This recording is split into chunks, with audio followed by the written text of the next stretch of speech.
Hi అండి, అందరికీ నమస్తే. ఈరోజు వీడియోలో జీరాతో ఫ్రైడ్ రైస్ ఎలా చేయాలో వీడియోలో చూద్దాం.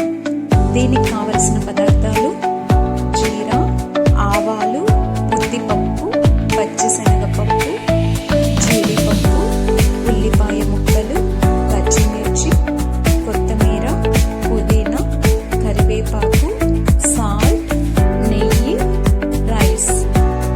స్టవ్ ఆన్ చేసి స్టవ్ పైన ఒక బాండిల్ పెట్టి అందులో నెయ్యి వేసి వేడైన తర్వాత పోపు దినుసులు కూడా వేసి వేగిన తర్వాత జీడిపప్పు కూడా వేసి కొద్దిసేపు వేగిన తర్వాత కొత్తిమీర, పుదీనా, పచ్చిమిర్చి కూడా వేసి కొద్దిసేపు వేయించుకోవాలి.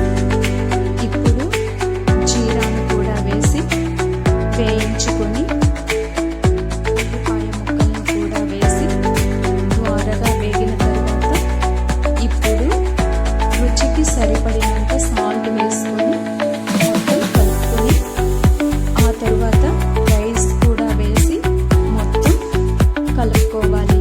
అంతే, టేస్టీగా ఉండే జీరా ఫ్రైడ్ రైస్ రెడీ.